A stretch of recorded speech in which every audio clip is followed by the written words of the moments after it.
Universal seems to be rushing to get the Epic Universe theme park ready for its 2025 opening, as we now have our first footage of actual ride testing. Plus, the first readable sign for something inside the park has shown up. Permits may have been revealed for the carousel's seating, and rumors suggest which land may be getting the first expansion. Let's dig into all of those stories, as well as construction happening in every area of Epic Universe in today's news update. Starting our update within the central areas of Epic Universe, within the hub section we believe will be named Celestial Park, after passing through the portal in the park's entry arch, guests will come upon a series of cascading waterfalls. These winding waterfall platforms are being installed now, starting at the edge of the park entry area and making their way down to this shallow pool in front of the restaurant that we think will be named Atlantic. There even appears to be one of these cascading water features on the opposite side of the Atlantic restaurant, to add even more kinetic energy to the front of the park. Crossing this bridge-like pathway, which is making good progress, let's check in on the Constellation Carousel in the center of the park. Permits that were recently approved by the county show the final look for this attraction's main structure. These images show labels for the queue areas, as well as other areas of the structure, like the load-unload platform on the ground level, and the ride turn plate pit underneath. Ornate features atop the carousel's main dome can also be seen in this side view image. These permits also include images with cutout views of the pump rooms, water tank, and mechanical ride pit under the attraction. It's in one of these images that we can get a glimpse of some of the ride cars for the Constellation-themed carousel. A couple animals can be seen in this view, including what appears to be a ram and perhaps a rabbit. In red, a gondola seating car can be seen, as well as a pink head of a horse-like animal here. The Constellation Carousel has long been rumored to feature carousel seating that is modeled after animals and characters that are seen in constellations, including things like Aries the ram. So this may be our first glimpse of what to expect on the ride.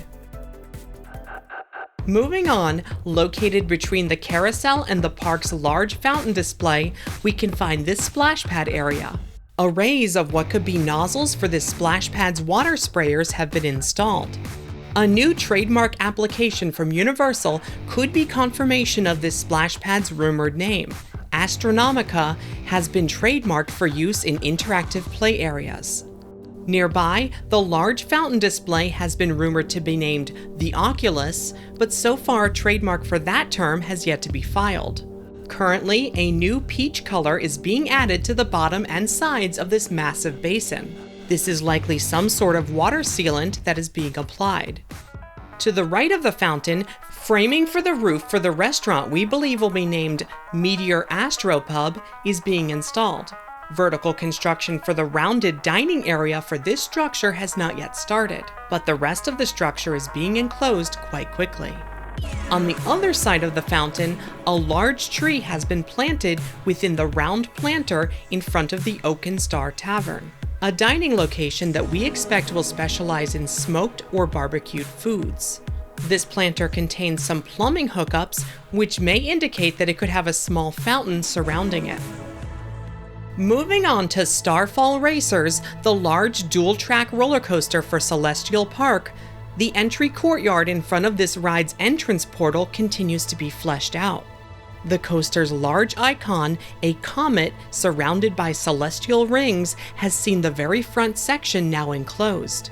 The tail of this comet icon, which continues into the station building, has not yet been enclosed. The area in front of the coaster's icon, which will see the two coaster trains pass by each other, heading in opposite directions, is receiving an interesting divider wall. Perhaps for safety reasons, it appears that a wall is being installed to separate these two tracks at this near-miss moment.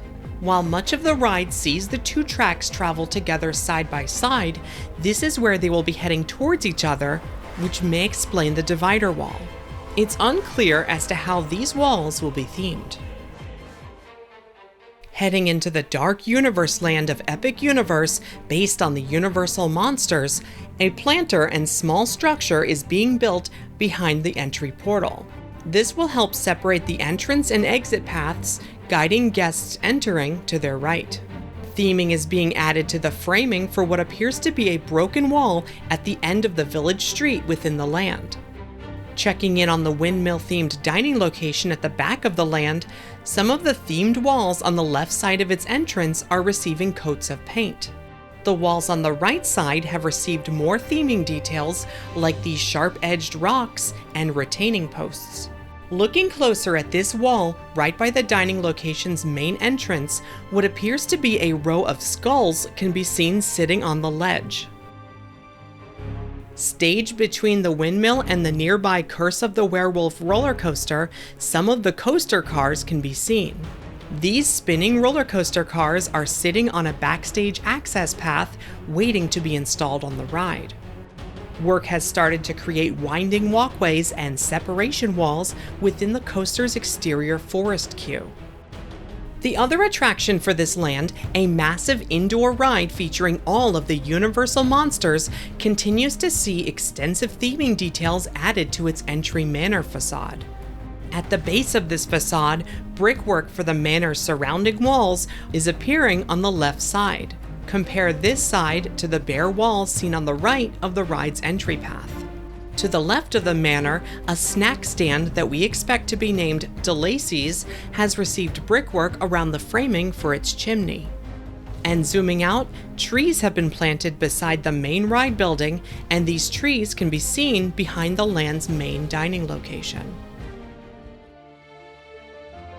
Moving on to How to Train Your Dragon Isle of Berk, the portal plate is being installed along the entry to this land. This is the first of the portal plates that we've seen installed so far. All of the portals of Epic Universe will include a similar structure at their entrance, although the colors and what will be engraved on the front will vary to better match the lands. The engraved plate for this arch has not yet been installed, but once it is, we expect a short phrase related to the How to Train Your Dragon series to be included above the portal entry. Inside of the land, it appears that BioReconstruct has managed to get the very first footage of one of the rides testing at Epic Universe. This video, showing one of the two Skyfly rides actually in motion, was taken at night just last week. Red flashing lights can be seen along the safety fence around the ride as it is in motion. Zooming in, we can see that one of the ride seats is actually doing barrel rolls as it makes its way around, giving that particular test dummy a bit of a thrilling test ride. Just this week, he was able to get more testing footage, this time from the ground, and with both Skyfly rides rotating at the same time. It is possible that they are testing rides at night so that it does not interfere with construction during the day. Here are what the test dummies on this attraction look like during the day. Each are strapped into the seats, simulating the weight of human riders. The lagoon in the middle of the area is still filled with water. Considering it had not rained prior to these updated photos being taken, we can assume that this water has been added on purpose. It could be related to testing something, like ensuring that this coaster moment that passes under the bridge is watertight. What appear to be stakes for a fence around the front section of coaster track have been installed in the ground. Prep for the roller coaster's queue area is taking place now, located in front of its station building. The decorative rockwork surrounding the coaster's second launch has received paint, including a layer of mossy green on top. Archways at the start and end of this show scene and launch for the coaster have been installed around this section. What may be possible connection points for themed elements can be seen along the sides of this scene, which look like holes here. There are rumors for possible animatronics on this ride, including an animated Toothless figure. In the middle of the land, a layer of mesh is being added around the framing atop the Mead Hall dining location. This structure is thought to be a forced perspective mountain. Often referred to as chips, these individual pieces are pre-formed before being installed. Later, they will be covered in a hard material and then painted. Mesh chips have already been installed all around the guest-facing sides of the structure itself, including around this front door. Despite the land's main lagoon being filled with water, the boat ride lagoon is still dry as work continues to add theming. This bridge hides a small dam that can keep the water from spilling from one side to the other. Inside of the boat ride's lagoon, the wood-themed retaining wall on the right looks completed and painted, as work moves on to the other side, themed as stone walls.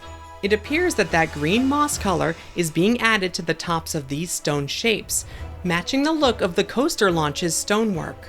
In the center of the ride, which we expect to be named Fire Drill, more cutout tree shapes have appeared, and now there is a windmill that appears to be on fire.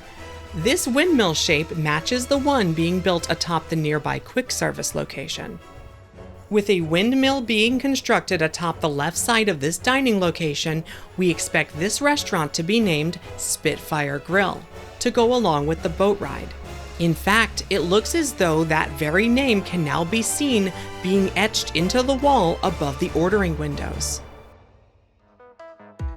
Next up is Super Nintendo World, where the top of the escalator ramp above the entry portal is receiving the same go-away green weatherproofing as the rest of the land's exterior walls.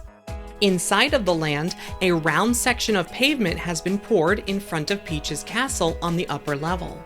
Atop of Peach's Castle and the nearby roofs, stacks of foam blocks are being staged. Across the land, also on the upper level, the tower frames for turrets on either side of Bowser's Fortress have been installed. This will become the entrance to the Mario Kart ride. And the entrance to the Bowser Jr. Boss Battle interactive experience has taken shape, designed to look like a smaller fortress. This experience requires the purchase of a power-up band. Also happening in the main area of Super Nintendo World, it appears that all of the Yoshi-shaped ride vehicles for Yoshi's Adventure have been installed. Prep is happening now for the pouring of ground in this ride's finale scene here at the back of the land. Below this area, we can see where the warp pipe connecting the main areas of Super Nintendo World to the Donkey Kong Country area will be located. Temple brickwork continues to be shaped for the Donkey Kong roller coaster attraction within this area. Official details for the first version of this attraction have been released, opening in Universal Studios Japan in spring 2024. Shown off at a special presentation, Universal revealed the official name for this ride as being Minecart Madness, which is what has been rumored in the past. They explained how on the ride we will be blasted out of a barrel cannon at the Golden Temple, in a minecart that will leap across collapsed track, zoom through the jungle, and help Donkey Kong and Diddy Kong protect the Golden Banana from the Tiki Tak tribe. Just like in Universal Studios Japan, we expect the version in Epic Universe to include interactive experiences which utilize the power-up bands. When the ride opens next year, guests in Japan will be able to purchase Donkey Kong and Diddy Kong power-up bands, so we will probably receive those designs here in Orlando as well. See our recent video for more official details for the ride opening next year in Japan and how it may be different from the version at Epic Universe. Now looking into the wizarding world of Harry Potter, Ministry of Magic, scaffolding has come down in front of the wall on the left of the land's entry arch, shown at number 3 in this photo, revealing a very detailed brick wall design. Many of the facades and structures within the land are receiving a weathered appearance, including this small side wall here. Compare the painted top part to the unthemed lower section. Facades near the land's main Ministry of Magic ride appear to be getting a weathered look as well. This is where we expect to find both the entrance and the exit for the main ride. While the land is expected to open with a massive indoor ride, a live stage show, 2 dining locations, and several shops around the land, there are new rumors suggesting that the Wizarding World may be the first land at Epic Universe to receive a Phase 2 expansion. According to a rumor, a Great Hall dinner experience may be planned to be built at the right back side of the land, taking up just a small section of the land's available expansion space. If true, this dinner theater experience would allow diners to eat within the Great Hall after using magical flute travel to enter the Hogwarts castle from Wizarding Paris. Special effects are rumored to create storytelling experiences along the ceiling while you dine. This rumor has the Great Hall dining experience opening in 2026, just a year after the park opens. And if true, we may see movement on this expansion before Epic Universe even opens. The 2 hotels being built across the street from Epic Universe have officially been announced, and their opening dates have been revealed. Universal's Stella Nova Resort will officially open January 21st, 2025. This is the hotel that has already seen many of its colorful tiles installed. Universal Terra Luna Resort, which is a little behind on construction, will see its official opening on February 25th, 2025. Both of these new Universal Orlando Resort hotels will have 750 rooms each. Booking for both of the hotels is open now, and you can learn more in our recent article or by visiting the official Loews Hotels website. The 500-room hotel at the back of the theme park, which we expect to be named Universal Helios Grand Hotel, has not yet seen an official announcement. We can see that glass is being installed in many of the windows for the Helios Hotel, including over the front lobby on the side opposite the theme park.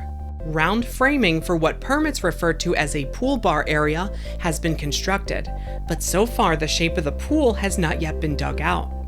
On the side of the Helios Hotel facing the park, green accents are becoming more apparent as details are added along the face of the structure. These sections of green trim may only be the start of ornate decoration for this luxury hotel. This soft green accent color may also continue throughout all of Celestial Park, the central area of Epic Universe. That's going to wrap it up for this update, but a huge thank you to BioReconstruct for the amazing aerial photographs. You can follow him on social media for more theme park photos. Be sure to leave a like on this video and comment if you're enjoying our coverage of the new park. And make sure you're subscribed to never miss an update.